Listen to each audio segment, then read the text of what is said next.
तो मुनि विश्वामित्र ने सोचा बड़ा अच्छा अवसर है, भगवान का आविर्भाव हो भी चुका है, इसी बहाने भगवान का दर्शन भी होगा और उस पापी को मारने का प्रबंध भी होगा। एहू मिस देखो पद जाई, करी बिनती आनो दो भाई। विश्वामित्र ने यही सोचकर मन में निश्चय किया कि बड़ा अच्छा अवसर है, यह एक बहाना भी मिला और भगवान के दर्शन का भी अवसर मिला। इसी बहाने दोनों भाई को जाकर हम ले आवे। ज्ञान विराग सकल गुण आय नाम, सो प्रभु मैं देखब भय नैना। विश्वामित्र कहते हैं कि जो भगवान वैराग्य सकल गुण के भंडार हैं, ज्ञानी हैं, उस भगवान को बहाना लगा दर्शन करने का, जाकर देखूंगा। बहुविध करत मनोरथ, जात लाग नहीं बार, अकरि मज्जन सरयू जल, गए भूप दरबार, श्यावर रामचंद्र शंकर ज्योमा। इस प्रकार सोच विचार कर बहुविध करत मनोरथ, मन की इच्छा को बढ़ाते हुए, जात लागे यही बार। अब वहाँ से भगवान के पास चले, जाते लागे नहीं बार, जाते कोई समय नहीं लगा, तुरंत स्नान किया सरयू में और राजा दशरथ के दरबार में पहुँच गए। मुनि आगमन सुना जब राजा, मिलन गयो लय विप्र समाजा। आ गए राजा दशरथ के दरबार में। जैसे राजा दशरथ को यह मालूम हुआ कि महामुनि विश्वामित्र आ चुके हैं, तुरंत सुनते ही ब्राह्मण समाज को साथ लेकर उनकी अगवानी के लिए गए। करिदंड बत सुनहि मन मानी, सन्मानी, निज आसन बैठार ने आनी। ये जाकर आदर पूर्वक विश्वामित्र जी को महल में लाए और अपने राज सिंहासन पर उनको बैठाया। चरण पखार के नयति पूजा, मौसम आजु धन्य नहीं दूजा।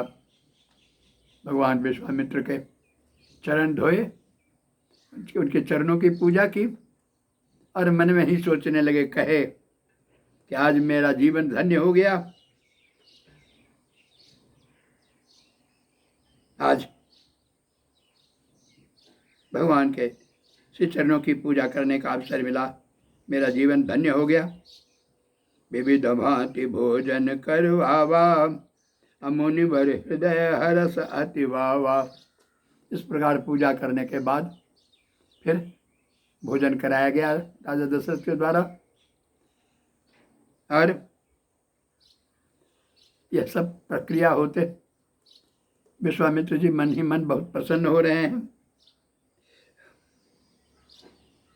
पुनि चरणन मेलि सुतचारी, राम देख मुनि देह विसारी।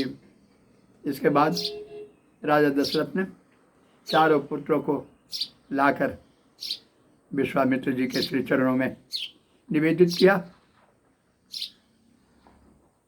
विश्वामित्र जी ने जैसे ही चारों पुत्रों को देखा,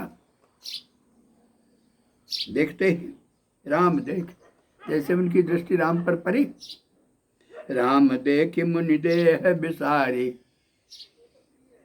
भगवान विश्वामित्र बेसुध हो गए उनके रूप को, भगवान राम के रूप का दर्शन करते ही विश्वामित्र सुध खो बैठे। भय मगन देखत मुख शोभा, जन चकोर पूरन मिसिलोभा। भगवान के रूप का दर्शन करने लगे।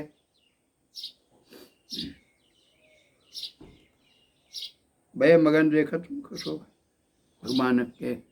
भगवान के मुख की शोभा देखकर आनंदित हो गए। कैसे आनंदित हुए? मानो चकोर पूर्ण सुशीलो, जिस प्रकार चंद्रमा को, पूर्ण चंद्रमा को देखकर चकोर आनंदित होता है, उसी तरह भगवान राम के मुख को देखकर विश्वामित्र जी चकित हो गए। तब मन हर्षि बचन कहराऊ, आनंदित तो थे ही, आनंदित होकर मुनि ने कहा राजा से, तब मन हर्षि बचन कहराऊ, राजा दशरथ ने आनंदित होकर कहा, क्या कहा? मुनि अस कृपा न कीन्हु काऊ, हे मुनि, आप ही हैं कि आपने मुझ पर कृपा की, ऐसी दया तो और किसी ने नहीं की। कही कारण आगमन तुम्हारा, कहूँ सो करत न लागऊं बारा। पूछते हैं कि कहिए कृपा करने का कारण क्या है,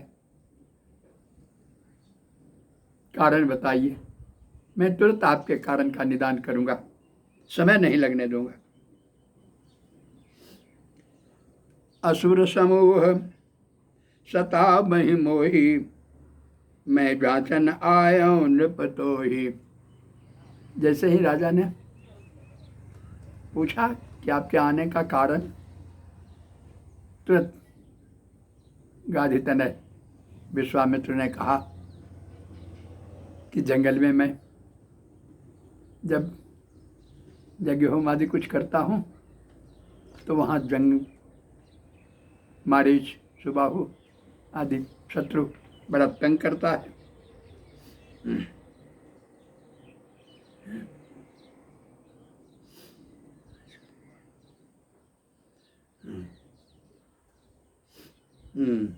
मैं जाचन आया, इसलिए उनके मुंह उन मारीच और सुबाहु के उत्पात से मुक्ति पाने के लिए मैं आपसे ये दोनों याचना करने आया हूँ। मैं याचन आयो नृप तोही, हे राजा, आपके पास याचना करने आया हूँ, मांगने आया हूँ। अनुज समेत देहु रघुनाथा, कहा मांगिए, क्या है? राजा तो उदार थे, कहा मांगिए, जो मांगिएगा देंगे। विश्वामित्र ने कहा कि अनुज समेत देह रघुनाथ, बस और कुछ नहीं, मुझे लक्ष्मण सहित रघुनाथ भगवान राम, रघुकुल के मालिक भगवान राम और लक्ष्मण, यही मैं मांगता हूँ, यह दीजिए।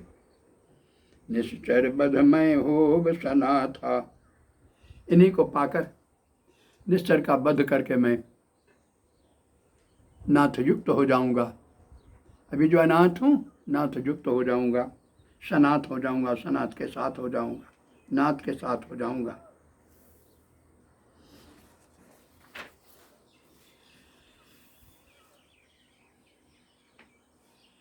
देहु भूप मन हर्षित, तजहु मोह अज्ञान, धर्म सुजस प्रभु तुम कहूँ, इनका अति कल्याण, सियावर रामचंद्र शंकर जीव माम।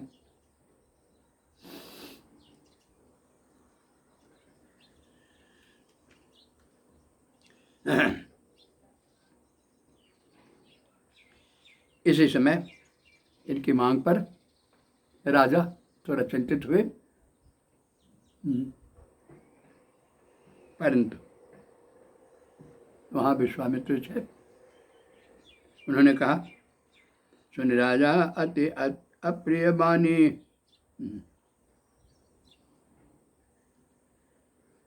देहु भूप मन हर्षित, तजहु मोह अज्ञान।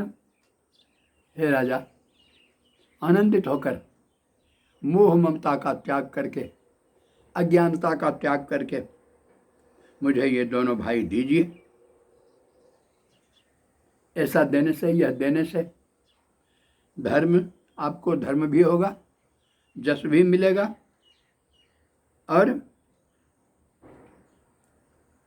प्रभु तुमको इनका अति कल्याण, और इनका भी अत्यंत कल्याण होगा। तुम्हारा भी और इनका भी अत्यंत कल्याण होगा। सुनि राजा अति अप्रिय बानी, हृदय कंप मुख अति कुमलानी। विश्वामित्र की यह मांग सुनकर राजा दशरथ कांप उठे, मुख मलिन हो गया।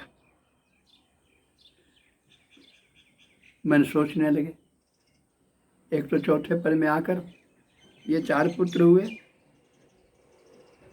और इस अंतिम समय में पाने का मुनि ने विचार कर यह नहीं प्रश्न किया, विचार कर मांगा नहीं।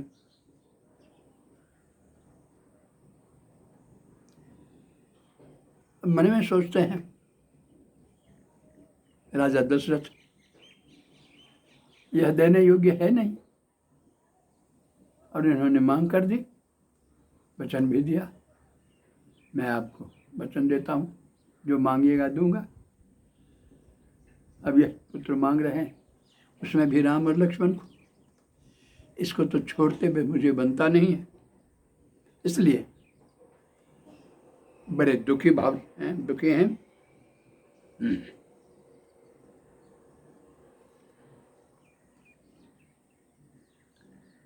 अब उनको प्रसन्न करने के लिए राजा दशरथ कहते हैं कि